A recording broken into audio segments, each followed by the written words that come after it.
ప్రియ మిత్రులు మీ అభిమాన నాయకుడు పాయ వెంకటేశ్వర్లు గారు, గౌరవనీయులు రాష్ట్ర ముఖ్యమంత్రి వర్యులు రేవంత్ రెడ్డి గారు, గౌరవ ఉప ముఖ్యమంత్రి వర్యులు బట్టి విక్రమార్క గారు, గౌరవ జిల్లా మంత్రివర్యులు పొంగులేటి శ్రీనివాస్ రెడ్డి గారు, తుమ్మల నాగేశ్వరరావు గారు, గౌరవ జిల్లా ఇన్ఛార్జ్ మంత్రి కోమటిరెడ్డి వెంకటరెడ్డి గారు, గౌరవ ఏఐసిసి ఇన్ఛార్జ్ దీపాదాస్ మున్షి గారు, గౌరవ ఏఐసిసి కార్యదర్శి రోహిత్ చౌదరి గారు, గౌరవ మంత్రివర్యులు సీతక్క గారు, సురేఖ గారు, గౌరవ శ్రీధర్ బాబు గారు, పొన్నం ప్రభాకర్ గారు, వేదిక మీద పెద్దలందరికీ, అదేవిధంగా పినపాక అక్కలు చెల్లెళ్ళు అన్నలు తమ్ముళ్ళు అందరికీ నమస్కారం. ఈరోజు రాష్ట్ర వ్యాప్తంగా ముఖ్యమంత్రి రేవంత్ రెడ్డి గారు, ఉప ముఖ్యమంత్రి బట్టి విక్రమార్క గారి నాయకత్వంలో కాంగ్రెస్ పార్టీ, కాంగ్రెస్ ప్రభుత్వం పేదలందరికీ ఇళ్ళు ఇచ్చే కార్యక్రమంలో పాల్గొనడం నాకు కూడా ఎంతో సంతోషం అని చెప్పి మనం చేస్తున్నాను. ఉమ్మడి ఆంధ్రప్రదేశ్లో ఆనాటి కాంగ్రెస్ ప్రభుత్వంలో హౌసింగ్ శాఖ మంత్రిగా స్వతంత్ర భారతదేశంలో ఏ రాష్ట్రంలో కట్టని ఇళ్ళు స్వతంత్ర భారతదేశంలో ఉమ్మడి ఆంధ్రప్రదేశ్లో కాంగ్రెస్ ప్రభుత్వం కట్టింది.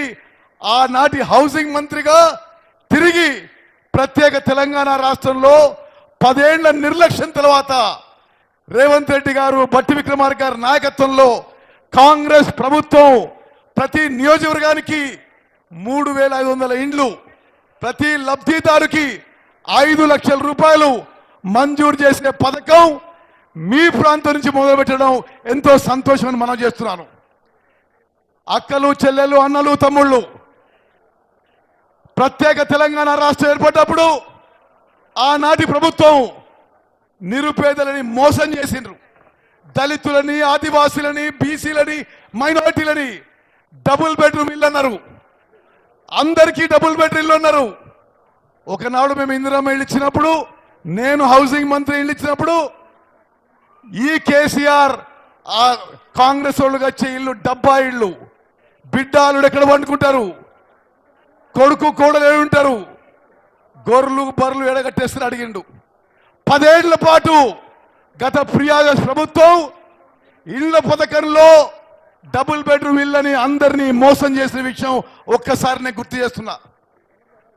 ఇళ్ల పథకం అమలు చేయకపోగా ఆనాటి ఉమ్మడి ఆంధ్రప్రదేశ్లో చాలా ప్రతిష్టాత్మకంగా హౌసింగ్ డిపార్ట్మెంట్ ని, హౌసింగ్ మినిస్ట్రీని కూడా కేసీఆర్ ప్రభుత్వం నిర్వీర్యం చేసిన విషయం నేను మనవి చేస్తూ, మరి రేవంత్ రెడ్డి గారిని, శ్రీనివాస్ రెడ్డి గారిని నేను గత అనుభవంతో మనవి చేస్తున్న హౌసింగ్ శాఖని బలపరిచి రాష్ట్రంలో ప్రతి నియోజకవర్గంలో మనం అనుకున్న టార్గెట్ ప్రకారం 3500 ఇళ్ళు కట్టిస్తే తప్పనిసరిగా కట్టియాలి.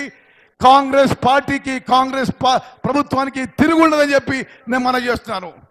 అదేవిధంగా మిత్రులారా, మీ ఎమ్మెల్యే గారు చెప్పినట్టుగా సీతారాం ప్రాజెక్టు ఫేజ్ 1 కానీ, గోదావరి కరకట్టలు కానీ, ఈరోజు మీరు ఎమ్మెల్యే చెప్పిన ఇరిగేషన్ శాఖకు చెందిన అన్ని పనులు కూడా పూర్తి చేస్తా అని చెప్పి మీకు సభాముఖంగా హామీ ఇస్తూ, సమయం చాలా తక్కువ ఉంది కాబట్టి ముగిస్తున్నాను. జై హింద్, జై కాంగ్రెస్.